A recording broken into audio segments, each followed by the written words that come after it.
The Revolutionary War started as a colonial rebellion against the British on the fringes of its empire. It ended with an independent America and the idea of liberty spreading across the globe. All this happened because the rebels won the major battles. We're here to dive deep into each of them. Welcome to the Key Battles of the Revolutionary War podcast, hosted by James Early and Scott Rank. Hello, everyone. Welcome back to our series on key battles in the Revolutionary War. James, are you ready for a Christmas miracle? I am. We're going to have some fun on Christmas. We're not just going to sit around and open presents and drink. Some people are just going to sit around and drink, but we're going to find out. Yes, some are, yes. It's going to take a Christmas miracle for what's going to happen, because in the last episode, we finished with the Battle of New York, and America, or the American troops, succeeded in as much as they weren't completely annihilated and didn't get captured, and it was only due to completely lucky breaks that Washington seems to get over and over again, so he will get mulligans over the course of this war. Where we are now is Washington has bivouacked in New Jersey at New Brunswick. Bivouacking is where you're camping, but really without any shelter. But he, as a former surveyor in the wilderness, is able to handle this. But a lot of his men don't really like it. He starts out with 5,000 men, and he knows that enlistments are about to run out. 2,000 have enlistments are up on December 1st, and another 1,000 on December 31st. So he's going to lose 60% of his army in the beginning of the year. And Washington is hustling, trying to get people to extend their enlistments. It's not really working. So things are bleak at this moment in December. James, what is going to happen next? I'm going to piggyback on what you were just saying. I'm going to make it sound even worse. Okay, let's get down. Let's make the darkness darker before the light. If there is light. Yeah, that's right. I think most of our listeners, at least our American listeners, are familiar with American football. So imagine that both teams are on the 50-yard line and they're lined up, and the British, we'll call the British team, we'll say there's a British team and an American team. Well, the British have pushed the American team pretty much back to the goal line, and they're about to go over and make a touchdown. And Washington has got to stop them. He's got to push back and prevent them from getting in that end zone. Now, historically speaking, here's a little bit fuller story of what had just been happened for those who may not have listened to the last episode. But if you haven't, you should go do that right now. All right, go. All right, you back? Good. All right, good to have you. All right, now I can continue. But just a review, Washington's army had been trying to defend the New York City area. He had had some troops on Long Island, specifically, well, starting in Long Island in general, on the western side, and they had been pushed back into Brooklyn Heights.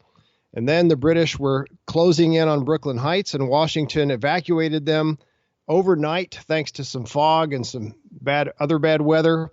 Washington evacuated the remaining American troops off of the Brooklyn Heights into Manhattan Island. But then the British jumped in behind him at Kips Bay, and Washington barely escaped disaster while his men are running right and left, and Washington is throwing his hat on the ground. Washington and the army had retreated northward.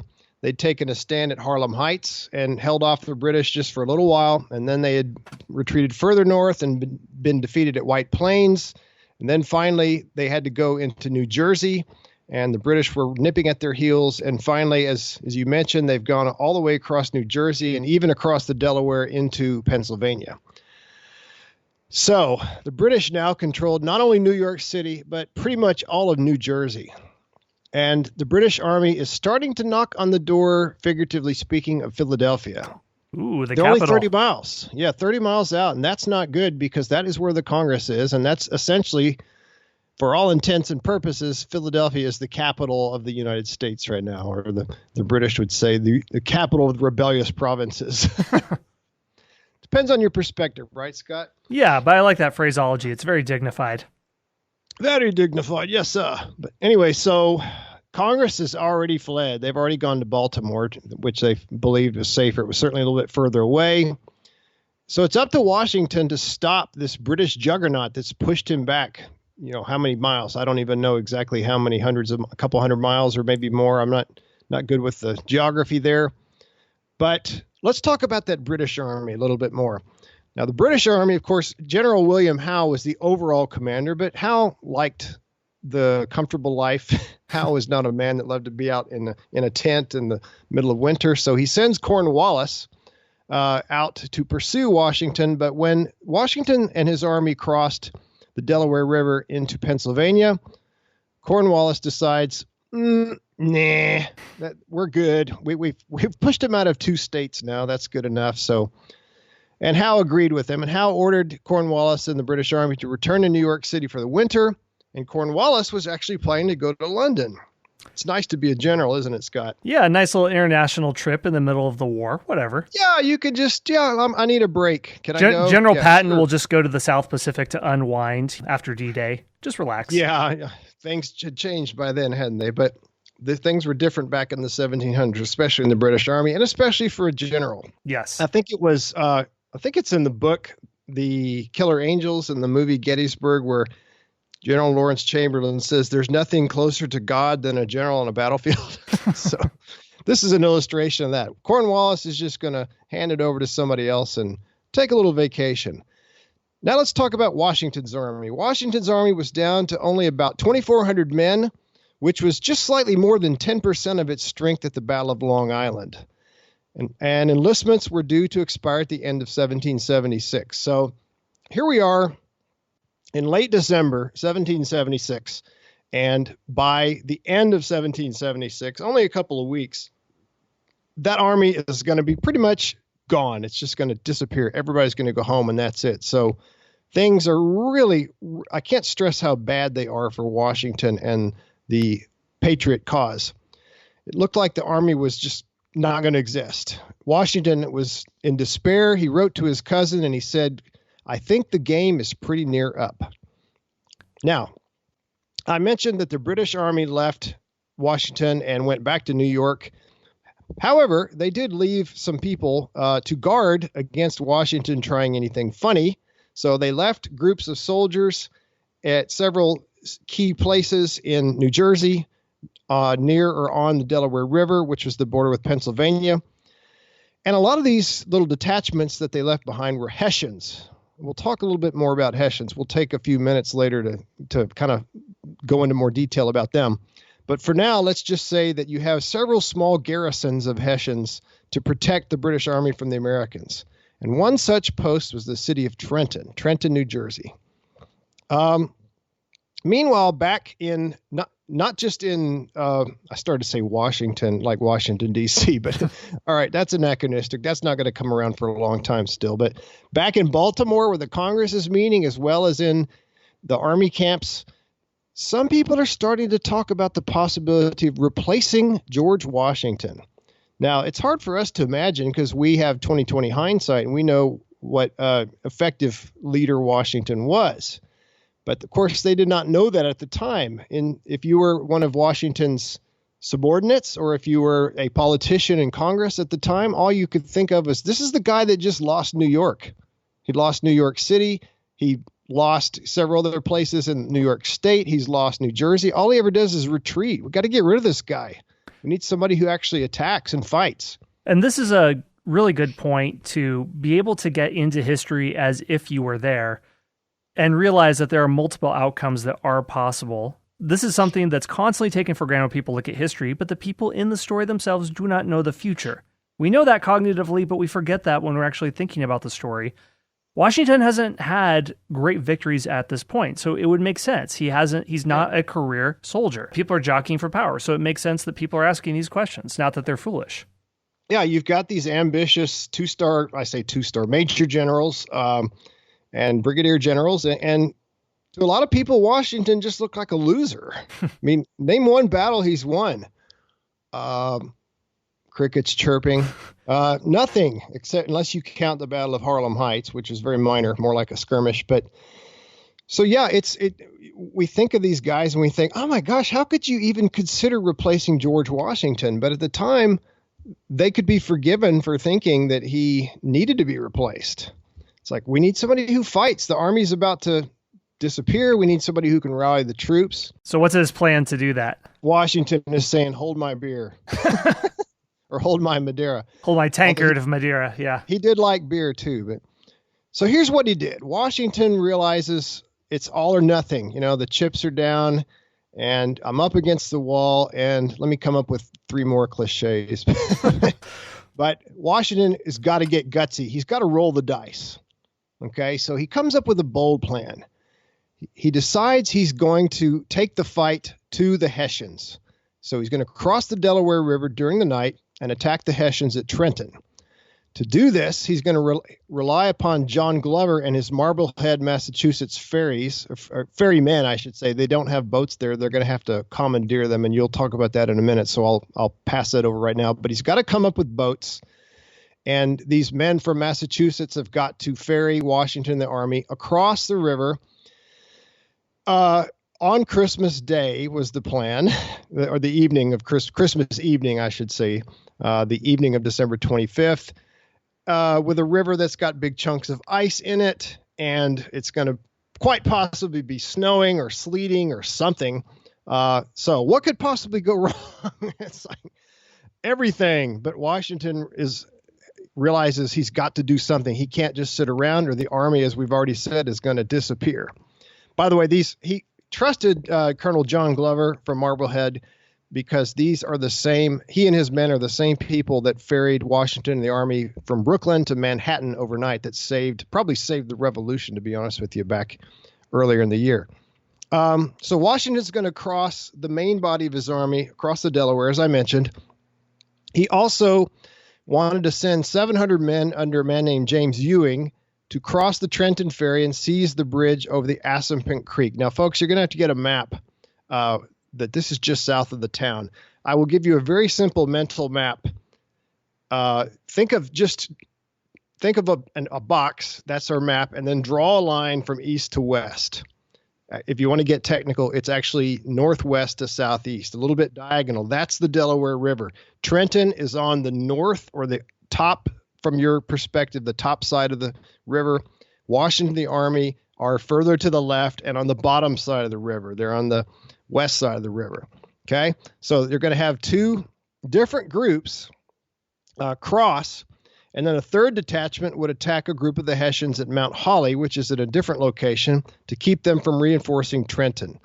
So Washington comes with a very complex plan. He often does that. Sometimes Washington's battle plans have been criticized by historians as just too intricate, too complicated, especially when you consider that this army is still far from a professional army. These guys they're not green anymore. They fought, but they still are not anywhere near the quality of the British Army, or even the Hessians. The Hessians are professional mercenaries.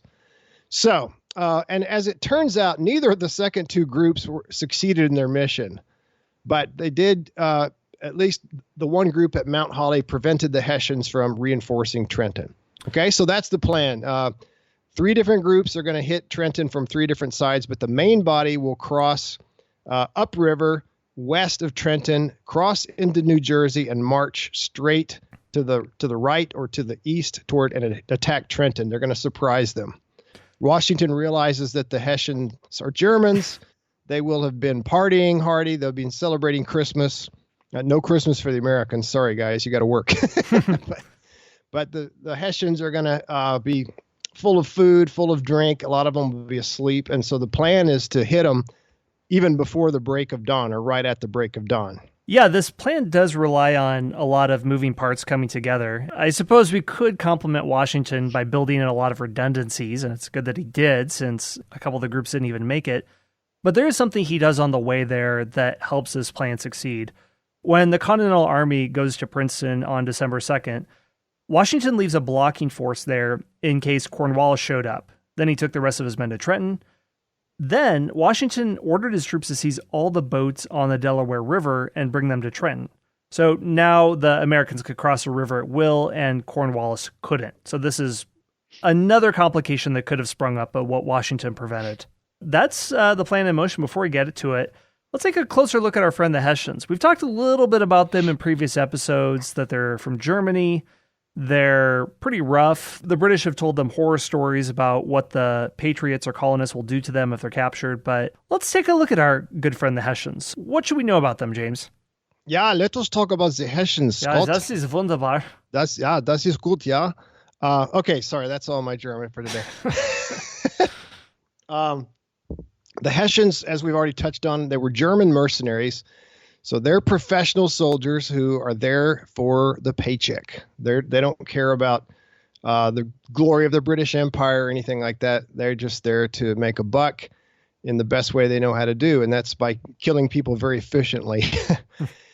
Now, they were from different parts of Germany. They weren't all from one place, but they were mostly from a principality called Hesse-Kassel. But again, some came from other principalities, but because the majority were from Hesse-Kassel, the Americans just lumped all the Germans into one category and called them Hessians. As we've already touched on, they had a reputation as fierce, disciplined, professional fighters.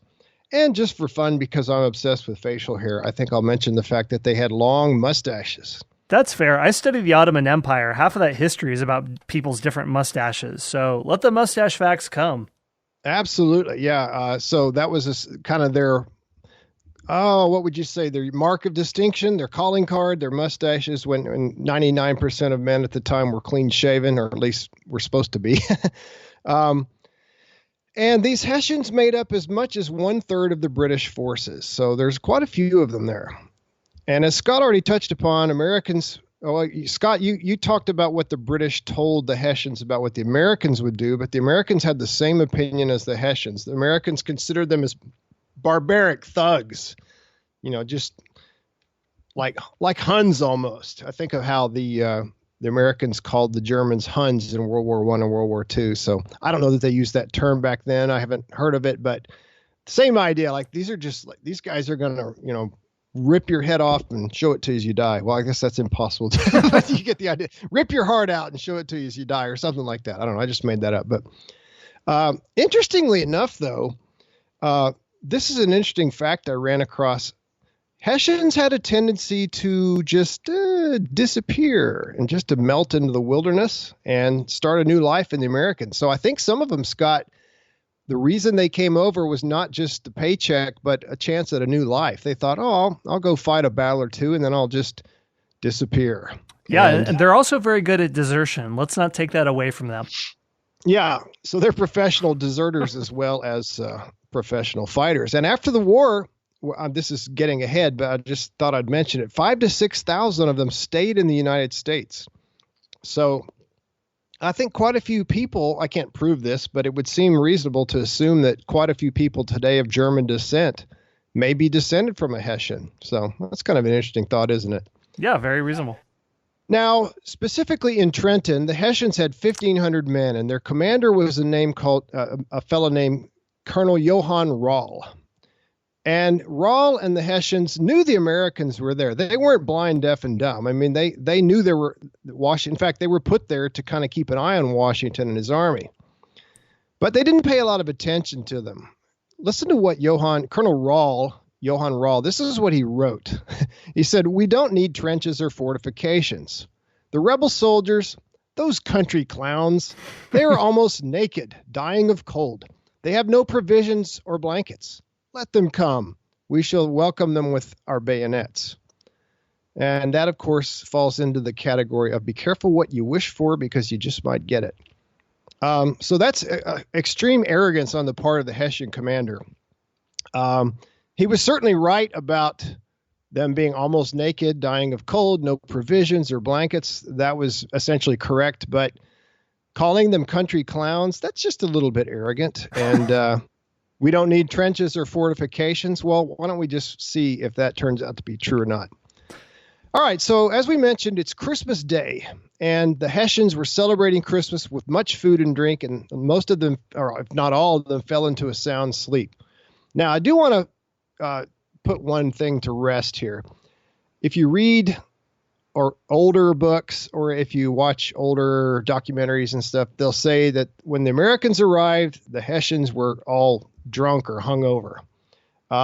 Most scholars would not subscribe to that today. They would say, no, they weren't drunk. They weren't necessarily hungover, but they were just asleep. I mean, if you show up at somebody's door at 4 or 5 in the morning, chances are for most people, they're going to be asleep. So they probably weren't drunk. They probably weren't hungover. But on the other hand, we can't say, these are Germans, for crying out loud. We can't say they hadn't had quite a bit of beer. So They're not really going to be in the absolute, even though they're not just fallen over drunk or they're not hopelessly hungover, they're still not in the greatest situation or the greatest state to be fighting a battle. Let's give them enough credit that they could have consumed a lot, but still be in fighting shape if they've built up enough tolerance over the years. Mm-hmm. So one account I read that covers this is, like you said, contrary to the myth, it's not as if the Americans arrived to complete silence and people are asleep on the street. There was some preparation, but it wasn't sufficient. And once again, the Americans, there really is weather on their side. And you'll talk more about this in a second, James. Rawle did establish outposts around Trenton to give him early warning of an attack. They were aware that this could happen. And these weren't small outposts either. For one example, the contingent at the Fox Chase Tavern at the edge of Trenton had 73 men. And at the Crosswicks Creek Drawbridge, there was 100 men. But despite all that, Rawle didn't fortify his main position in Trenton.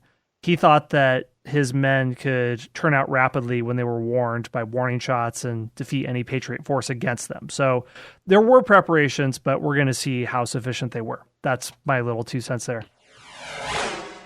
Hey everyone, Scott here. We're going to take a very short break for a word from our sponsors. Piggybacking on the idea that the Hessians were not completely oblivious to what was going on, I've read in a couple of sources that somebody actually handed Colonel Rawle at one point a note saying, "Hey, there may be an American attack. We need to prepare." And he didn't even read it. He just stuck it in his pocket. Probably said, "Yeah." So who knows how things might have gone had he actually thought to open that up. But his attitude was just say, "Don't mess with me right now." All right. So here is this planned crossing of the Delaware. Let's talk about that for a minute. Crossing, as I've alluded to before, now we're going to talk about it some more. The crossing would be very dangerous. Number one, you had to bring a couple thousand guys across the river in many small boats that could only hold, 15, 20, maybe tops guys. You had to bring horses across. Keep in mind, never forget everyone, but we're long before mechanized warfare. So everything that's really, really heavy and that has to be pulled, it has to be pulled by an animal, usually horses. You had to bring artillery across. Our cannons are extremely heavy and other equipment as well. So all that had to be ferried across the river. And just think about it. If you're too noisy, if some let's say a cannon or a musket accidentally goes off, well, that would alert the Hessians and they might come over. And you do not want to be in boats when the other side comes up with muskets and cannon. Yes. You are sitting duck like the on top of an icy river. Fish in a barrel. Yeah, I haven't even mentioned the ice yet. It was Christmas Day. It's really cold in New Jersey and Pennsylvania. The river was full of large chunks of ice. So assuming you're able to maintain silence and you don't alert the Hessians and have them come over and just shoot you like sitting ducks, your boats might run into big chunks of ice and get a hole in them and you sink. And also the weather was really bad. Once again, the weather just doesn't seem to want to cooperate with these attacks these days, does it? It was bad. There was rain. There was snow. So it was an absolutely extremely hazardous, extremely dangerous crossing. And I want to take just a second and briefly talk about the famous painting of Washington crossing the Delaware, which everybody, or at least most history fanatics and most Americans have seen. It's the famous, we'll have to put this up on the website, Scott. I'll send you a copy of it later, but you know which one I'm talking about. Right. It makes you think that Washington and only 10 other soldiers personally defeated the Hessians. It's just that one boat. Yeah, it shows 3 boats, but you see Washington standing up, boldly standing there, defying all odds while other people are rowing. And then there's a guy behind him holding the American flag who's supposedly James Monroe. More on James Monroe later, but it's completely historically inaccurate. The sides of the boats would have been much higher. They would have been, and everybody would have been standing up instead of these. You wouldn't have all these people sitting. I picture the Higgins boats from World War II. These are not exactly like that, but they're boats where the sides are high enough and they're deep enough for people to be standing. You wouldn't have all these guys sitting, and you'd have the sides high enough to protect your body so you wouldn't be totally exposed like Washington is in the photo. In the photo. What am I saying? Photo. In the I wish we had a photo of it, but that would make our job a little easier. But it's a painting, and it wasn't even done until 1851. So the painting has its own history, and I don't want to go into too much detail about that. But the painting is as symbolic and didactic as it is trying to capture what actually happened. And it's not a good strategy for your commander-in-chief to be standing up at the head of the boats with sharpshooters on the other side. Not a great plan. Yeah, who knows who's going to be there waiting, and right next to the flag, too. You might as well put a neon sign. Well, they didn't have them, but if they did, here I am, George. All right, moving along. Just so we're putting aside that painting. Great painting, love it. It's fun, but not accurate. All right, the plan was to get across the river during the night and to be in Trenton, as I mentioned, before daybreak on the 26th. But just as almost always happens with every military operations, there are delays. As I mentioned, the weather was horrible. There were other logistical issues. And so the crossing was delayed for several hours.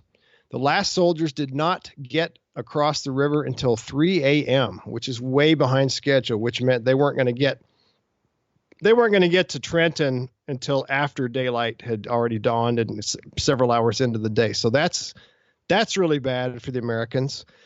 And I just want to mention something I think is really cool. The password for the operation was victory or death. And I think Washington chose that to kind of motivate his troops, but at the same time strike fear into them, realizing, guys, we've got to win this or else. There's no retreat. There's no surrender, none of that. We're going to win or we're going to die. So I thought that was pretty cool.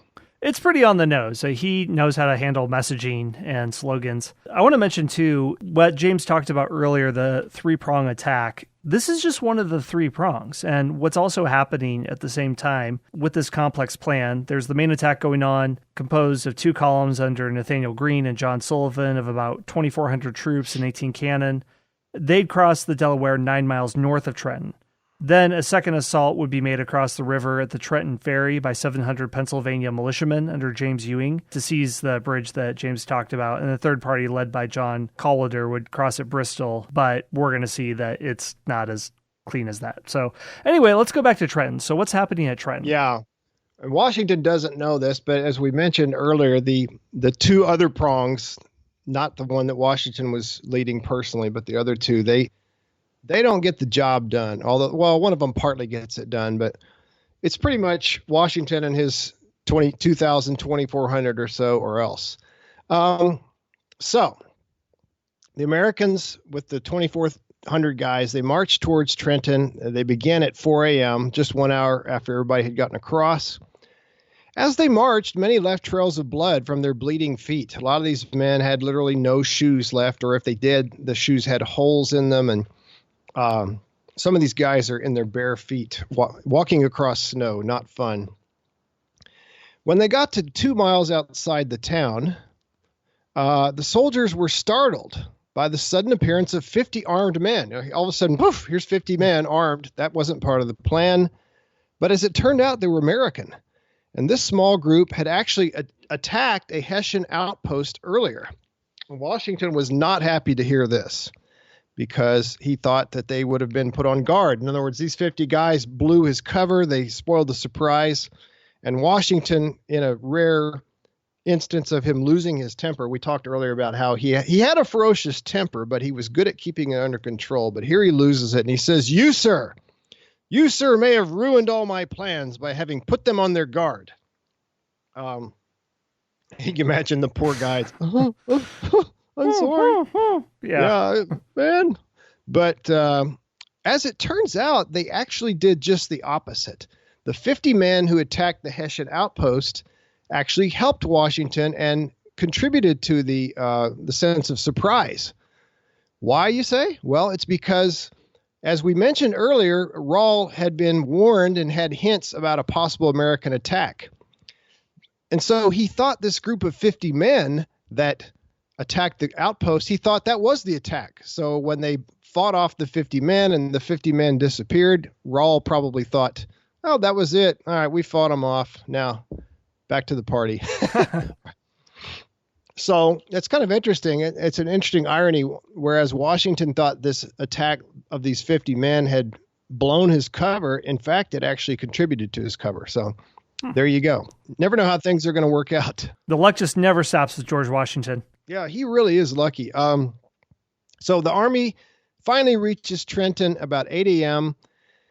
And as Washington had hoped and prayed, the Hessians were completely surprised. They were asleep, most of them. Very few were on guard, and they frantically tried to form lines. They hollered and screamed and banged on things and tried to get people out of bed, get them lined up, get their muskets in their hands and loaded, try to get some cannon out. But the American cannons were already pouring devastating fire into the Hessians.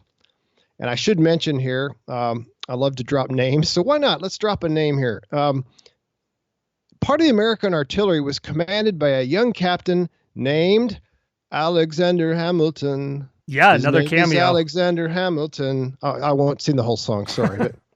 So here's Hamilton shining, not for the first time, but significantly shining, and he's going to really capture Washington's attention. So he bravely served as an artillery captain here and really rained devastating fire down on these poor Hessians that were just trying to get out of bed and get lined up. American musket fire also decimated the Hessians. Finally, you had a charge, and there was hand-to-hand fighting. Within an hour, the Hessians surrendered. It was over. Very short battle. The Americans had suffered only 2 deaths. And by the way, these deaths were not from the battle. They were from exposure. There were 2 men that literally froze to death on the way to Trenton. So you could say in the actual battle, no Americans were killed, and only 5 were wounded. And one of these wounded was a young lieutenant, a man that we've already briefly mentioned, a man named James Monroe. Monroe's going to have a big future, but I think, if I remember correctly, this wound is going to more or less knock him out of the rest of the war.